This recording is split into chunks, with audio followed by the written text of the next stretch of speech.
as a woman looking for a mate or a husband that provides that financial security, is it really her being at fault for doing that if she's been conditioned to think like that? No, I don't think so initially. I think, we live and we learn through experiences. And so you were conditioned to believe certain things and to have attachments to certain outcomes. And then you actually experience it in real life and see that that doesn't really service you. And so at that point, yes, now you are to blame if you continue to choose that for yourself, because at some point we all have a responsibility to enlighten ourselves, educate ourselves, and tune to what services ourselves.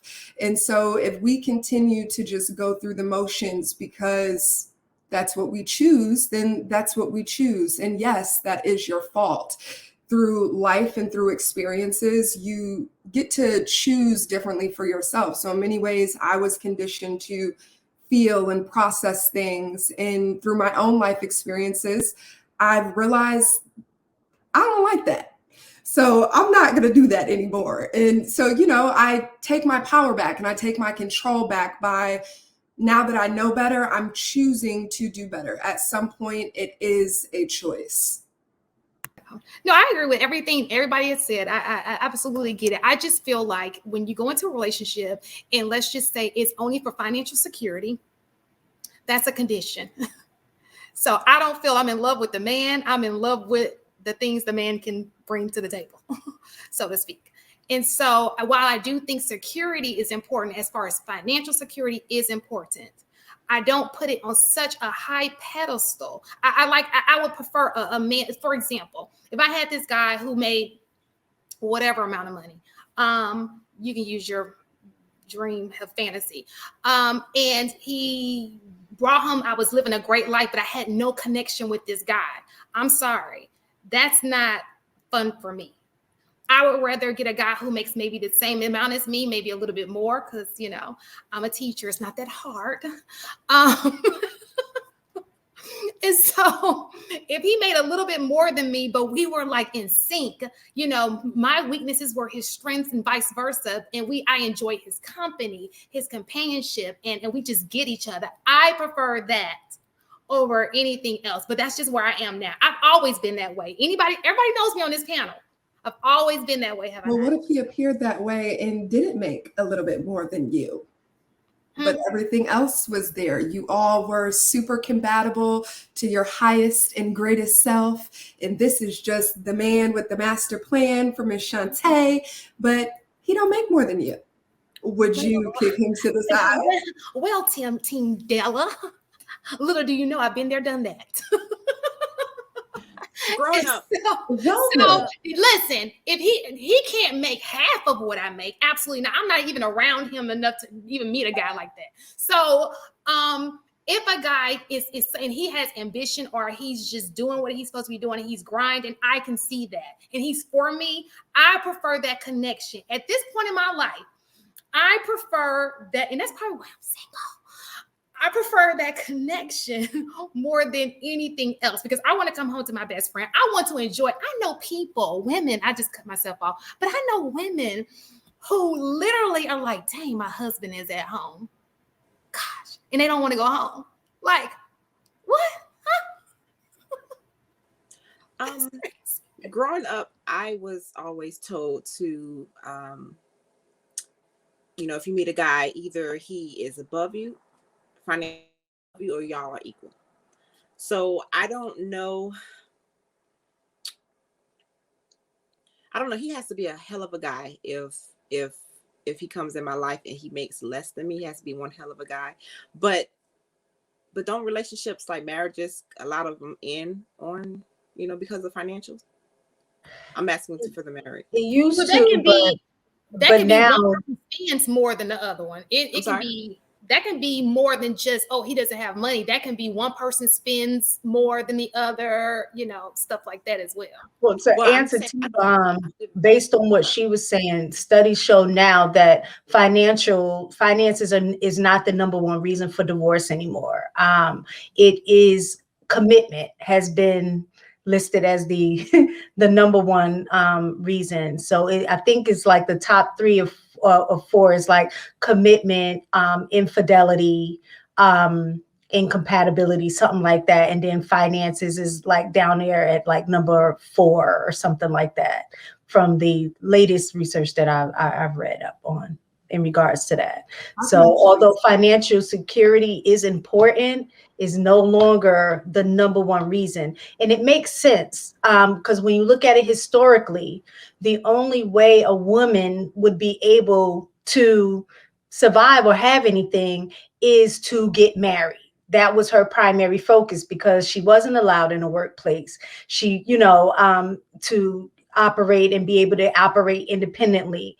And so her come up was to marry a man that had money, and she was an at-home wife and things like that.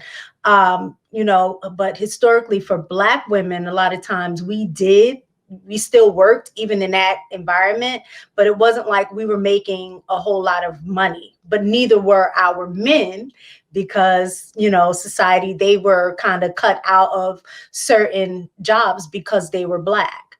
And so having a 2-income household a lot of times was, it occurred even back then when women didn't have as many opportunities and had to get married. Whereas now when you shift to current, society and where you are, women are all over the workplace. There's still discrimination in that regard because women still make, 70% less than like what men do in the same role. So although we are working and making more money, we're not making the same, amount that men would in the same jobs. So I think men are having a hard time with that shift between finances or being financially, able, no longer plays as much of a factor into a relationship now with a woman. Whereas I think before that gave them the primary power in a relationship because a woman was cut off from everything else and was totally dependent on her husband. But now that's not the case. And I think men are having a hard time coming to terms with that. So that's why I think now, just based on what I've seen in some of the the manosphere whole thing, this idea of wanting to go back to the way things used to be, right? And I think in those terms, the reason that they want to go back to the way things used to be is because I think at that point in time, that was when they felt more like men, so to speak.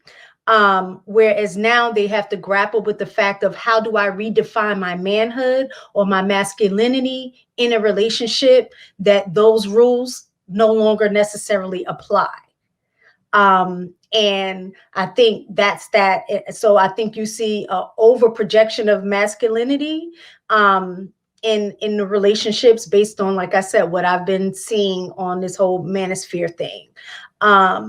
This, trying to overcompensate with their manhood and wanting their woman to stay home is all about them feeling like, and this part is my opinion, feeling like they have to compete with their woman as opposed to looking at their woman or their relationship as a stepping stone for both of them. Because as long as if my woman is doing her thing and she's successful, then we're successful, right? If my man is doing his thing and he's successful, then we're successful.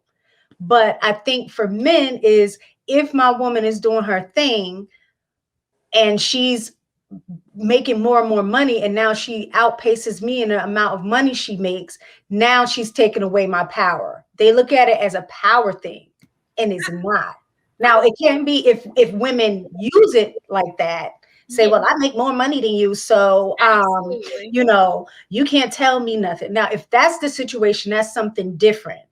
But I also think the reverse is true. If the man is making more than a woman, I don't think he should respond to his woman like, well, you have no say so because I make more money.